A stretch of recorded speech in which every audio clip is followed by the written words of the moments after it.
जय माँ मंगला जगत जननी माँ मंगला जगतर कल्याण करंतु।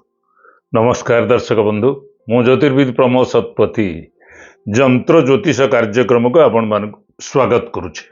दर्शक बंधु, 2026 मसीहा इंग्राजी नववर्ष केमिति कटिब, कन्या राशि आबाल वृद्ध वनिता मानक पई कौन रही ग्रह मानकर फलाफल केमिति करिवे, अशुभ ग्रह मानक पई प्रतिकार आसंतु जानिबा। वर्ष आरंभ धनु राशि रे रवि मंगल बुध शुक्र रोचंती, वृष राशि रे चंद्र, मिथुन राशि रे गुरु, मीन राशि रे शनि, कुंभ राशि रे राहु, सिंह राशि रे केतु थिबा समय रे वर्ष चक्र आरंभ होउछि। देवगुरु बृहस्पति 2026 मसीहा जून मास 2 तारिख रे कर्कट राशि को गमन करिवे, पुनरा अक्टोबर मास 31 तारिख रे सिंह राशि को गमन करी वर्ष शेष पर्यंत रहिबे।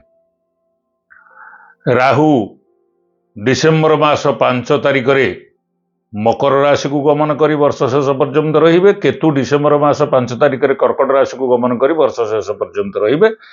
शनि किंतु मीन राशि रे वर्ष शेष पर्यंत रहिबे, शनिकर चलन नाही।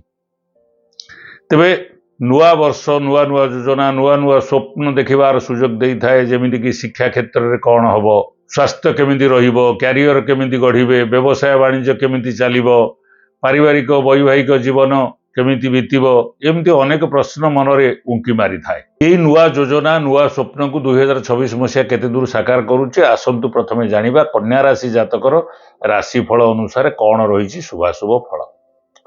कन्या राशि जात आबाल वृद्ध वनिता मानक पई 2026 मसीहा रे व्यवसाय क्षेत्र प्रसारित हवा फल आशातीत लाभ पाइबे। मानसिक दुश्चिंता ऋण भार शत्रु बाधा दूरे जीव, सुख सौभाग्य वृद्धि हब, मानसिक शांति मनस्कामना पूर्ण हब।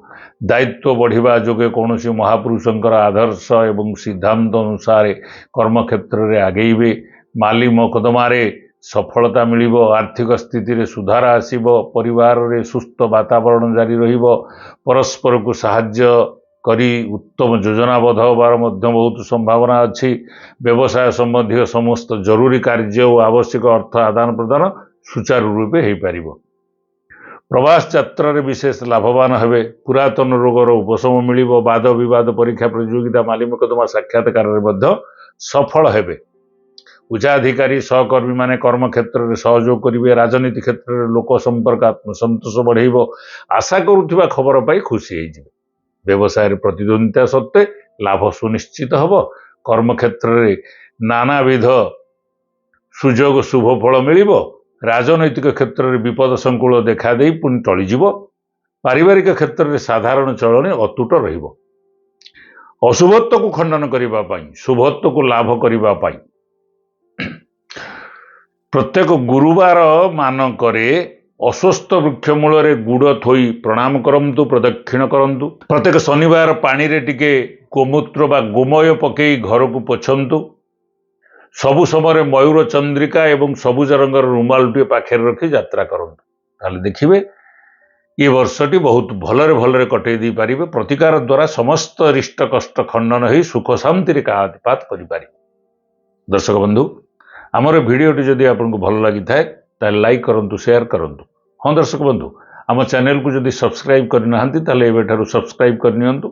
जगत जननी माँ मंगला आपण मानकर आशा अभिलाष पूर्ण करंतु, एतिकी कामना करी रहूची। पुणी देखा आगामी अध्याय रे। जय माँ मंगला।